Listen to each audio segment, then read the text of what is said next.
Vous en avez assez des méthodes de latin et de grec, vous êtes fatigué de ces textes artificiels et synthétiques, vous avez envie de vous plonger dans des textes authentiques, vous tombez bien parce qu'aujourd'hui je vais vous révéler quelle est la meilleure œuvre antique authentique pour progresser en latin et en grec. Mais d'abord, si vous êtes totalement débutant en latin, je vous recommande vivement mon programme gratuit « Lisez et comprenez » dès aujourd'hui vos 7 premières pages de latin.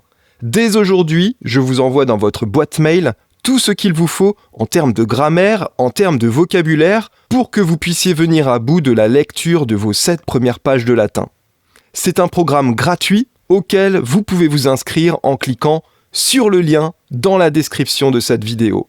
La meilleure œuvre antique pour progresser en latin et en grec, c'est la Bible. Et ce, pour au moins 5 raisons différentes. La première raison, c'est que dans son ensemble, la Bible présente un niveau de langue intermédiaire, un niveau de langue assez accessible. Attention, j'ai bien dit dans son ensemble. Dans la Bible, vous avez des textes qui sont faciles, vous en avez d'autres qui sont carrément plus durs. Et puis vous avez même l'Apocalypse que personne ne comprend, même en français, et tous ceux qui essaient de la comprendre deviennent plus ou moins fous. La deuxième raison, c'est que la Bible est un texte assez répétitif et de ce fait peut vous aider à ancrer dans votre mémoire un certain nombre de mots de vocabulaire et de structures grammaticales.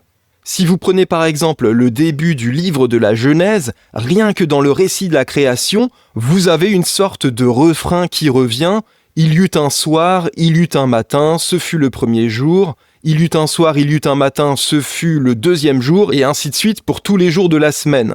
Donc rien qu'en lisant une seule fois le récit de la création en latin ou en grec, vous allez normalement retenir les mots matin, soir, jour. Et si ce n'est pas le cas, il va peut-être falloir vous inscrire au cours du soir justement. La troisième raison, c'est que pour progresser en latin et en grec, je le dis à peu près dans chaque vidéo, il faut lire beaucoup de textes adaptés à son niveau. Et la Bible répond parfaitement à cette exigence de quantité. J'ai ici une version de la Vulgate qui fait quasiment 2000 pages, 1980 si je ne m'abuse. Donc vous voyez qu'il y a de la matière. Cela dit, n'ayez pas peur de vous noyer dans ces 2000 pages puisque la Bible, ce n'est pas un livre, la Bible, ce sont des livres. En fait, la Bible, c'est une bibliothèque. Donc vous pouvez très bien progresser dans votre lecture, livre après livre, tout simplement. Retenez bien qu'un éléphant, ça se mange morceau par morceau.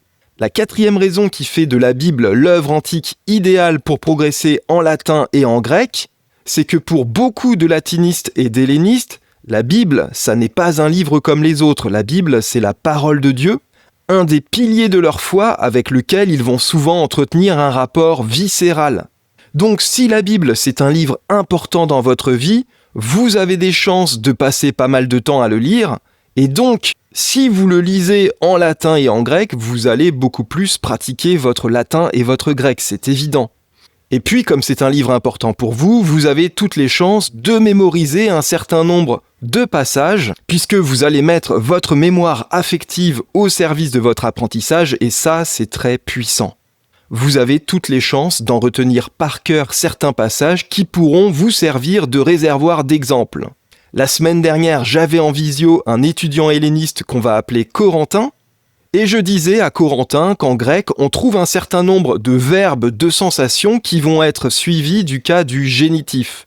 C'est le cas du verbe akouo, qui veut dire entendre, mais aussi du verbe aistanomai, qui veut dire percevoir. Et là, Corentin m'a répondu du tac au tac, « Ah oui, c'est comme memuhaptu ». Memuhaptu, c'est la parole que dit le Christ ressuscité à Marie-Madeleine dans l'Évangile selon saint Jean et qui signifie « ne me touche pas ». Et vous voyez comment très concrètement, cette petite citation permet à Corentin de retenir qu'on trouve aussi le cas du génitif après le verbe grec « haptomai » qui veut dire « toucher ». Cinquième et dernière raison, souvent vous connaissez déjà les textes bibliques. Et donc cette connaissance préalable de ces histoires va vous aider à comprendre plus facilement les textes latins et grecs. En effet, si vous connaissez déjà la manière dont le peuple hébreu échappe à Pharaon sous la direction de Moïse, vous n'aurez aucun mal à comprendre le passage de la mer Rouge dans le livre de l'Exode. Et ça, c'est fabuleux parce que c'est quand vous comprenez que vous progressez. Et quand vous progressez, vous comprenez encore plus. Et la lecture de la Bible peut justement vous aider à rentrer dans ce cercle vertueux de la compréhension et de la progression.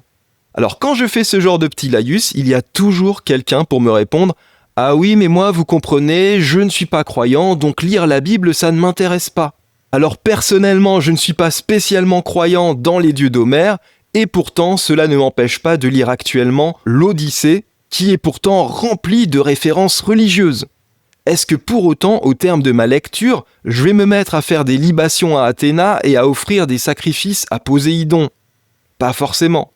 Qu'on soit croyant ou non, lire la Bible, c'est quand même lire un des piliers de la culture occidentale, sans lequel il sera difficile de comprendre un certain nombre d'œuvres ultérieures. Pas plus tôt que le week-end dernier, je lisais le poème de Victor Hugo intitulé « Bose endormi » que l'on trouve dans la Légende des siècles. Vous ne pouvez juste rien comprendre à ce poème si vous n'avez pas de connaissance de la Bible en général et du livre de Ruth en particulier.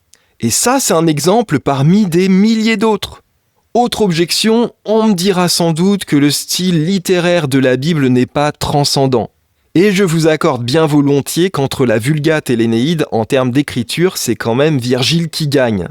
Mais je vous rappelle aussi que pour apprendre une langue, la quantité de discours que vous allez ingérer est beaucoup plus importante que la qualité de ces discours.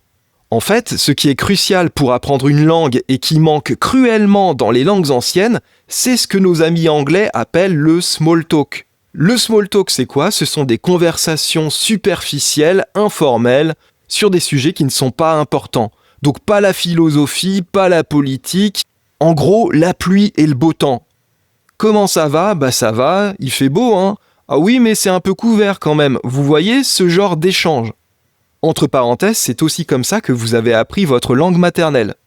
Donc le small talk, ça n'est pas de la littérature, mais justement, on n'apprend pas une langue par sa littérature. Le problème, c'est que dans l'ensemble, les œuvres antiques ne vont pas cultiver le small talk. Et c'est assez logique. Si c'était uniquement des œuvres sans style particulier sur la pluie et le beau temps, on ne les aurait évidemment pas retenues. D'où la nécessité d'ailleurs de réintroduire du small talk dans les méthodes de latin et de grec, ce que font très bien Familia Romana pour le latin et Logos pour le grec. Dans Familia Romana, par exemple, vous assistez aux petites chamailleries de Marcus, de Quintus et de Julia. C'est du small talk. Et s'il y a bien une œuvre latine ou grecque antique où l'on trouve du small talk, c'est bien la Bible. Puisque la Bible, c'est écrit comme on l'a déjà vu dans un style assez simple, et surtout, ça s'ancre souvent dans la vie quotidienne. On y trouve énormément de passages pas très littéraires sur des repas, des voyages, des fêtes, des mariages, etc. Quelque chose qui se rapproche d'une small talk. Si vous prenez par exemple la visite de Dieu à Abraham aux chênes de Mambré dans le livre de la Genèse, alors c'est sûr qu'on peut le lire à un niveau spirituel, théologique, etc. Mais le texte littéral, c'est quoi ? C'est 3 voyageurs qui arrivent près des tentes d'Abraham. Abraham les voit, il leur dit « Restez à manger, je vais demander à ma femme de vous préparer un repas, etc. etc. » On est en plein dans du small talk. Et comme il existe une version latine et une version grecque de la Bible, c'est aussi l'occasion éventuellement d'apprendre les 2 langues en parallèle. Si cette perspective d'apprendre le latin et le grec en même temps vous intéresse, sachez que j'en ai parlé dans une vidéo que vous pourrez retrouver en cliquant sur le lien qui s'affiche quelque part au-dessus de ma tête. Alors personnellement, comme Bible grecque, j'utilise 770. J'ai par ailleurs un Nouveau Testament que j'ai acheté d'occasion. Et pour le latin, j'utilise cette version de la Vulgate avec cependant une petite mise en garde qui a quand même son importance. C'est que l'éditeur de cette version de la Vulgate n'a pas cru bon de mettre de ponctuation, c'est-à-dire que vous ne connaissez pas le début ni la fin des phrases, c'est à vous de repérer justement le début et la fin des phrases. Il faut le savoir avant de se lancer éventuellement dans cet investissement. Vous trouverez dans la description des liens qui vous renvoient vers les références exactes de ces 2 Bibles.